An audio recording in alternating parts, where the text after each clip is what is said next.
worry work for mosquito bites?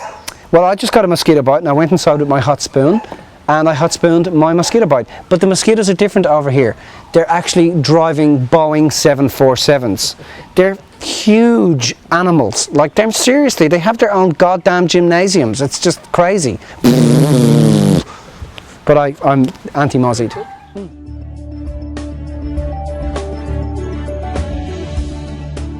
Hi guys, Mitch here again from MJB Seminars, where you liberate, empower and inspire yourself to be the greatest example of your creation. This week I want to talk to you guys about worry. Shit, am I learning a lot about worry at the moment. Worry is where you're pulling something from the past and you're creating it in the future. Do you know that your whole body literally lives in the past? So when you're feeling worry inside of yourself, it's something in the past that's happened that you're not clear about. You haven't seen how it's enabled you, empowered you, how it's superpositioned you, how it's entitled you, what it's made you summon inside of yourself. So because of that, it has to reoccur in the future. An emotion is simply a past event in motion. I'll say that again. It's a piece of gold. An emotion is simply a past event in future motion. That's all it is. So, how do you handle something that you're worried about? I hear you all saying that. Okay, Mitch, I got all this stuff going on. I have worries all of the time. How do I take care of my bills? How do I manage my relationship? How do I handle my boss? Very simple. Ask yourself, whatever it is that you're worried about, it's a future fear of some sort. And fear is basically a perception that somewhere in the future you're going to have a minus and no plus. And I bet when you're afraid of something, you'll be able to rattle off all the minuses to me straight away. This is a minus, this is a minus, this is a minus, this is a minus. But if I turn around and say to you, okay, tell me what the benefit is of this. Tell me how it's going to be of service to you if this occurs.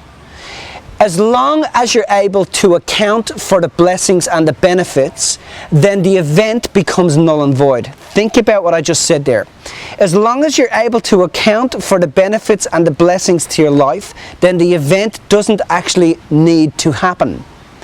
The best way to look at it is like this. You guys remember one of the classic old movies, fantastic piece of film. In fact, one of my favorite movies of all time, The Wizard of Oz.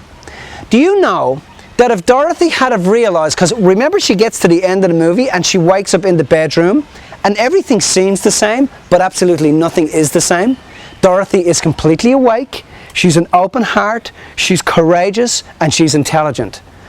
But if Dorothy had have stopped and recognized all of those things inside of herself at that moment when she was on the journey, well then that journey would have become null and void. Now that doesn't mean that Dorothy isn't going to have a different journey. We all have challenges in our lives.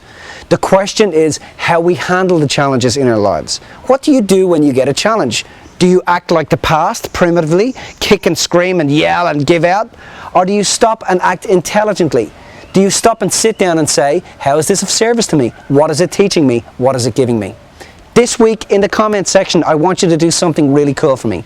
I want you to tell me the one thing that you perceive is occupying your mind and space and time and giving you the biggest challenge of all time. And I want you to write down 20 benefits or 20 characteristics and traits that event is making you summon inside of yourself in order for you to handle it. Now, if you know somebody in your life that's a little bit challenged, please help us to help them. Flick over this exercise to them. You can send it through or share it on this video on Facebook, or you can tweet it to them. Remember guys, love is all there is, love is the only way. Live your life inspired. Bye bye.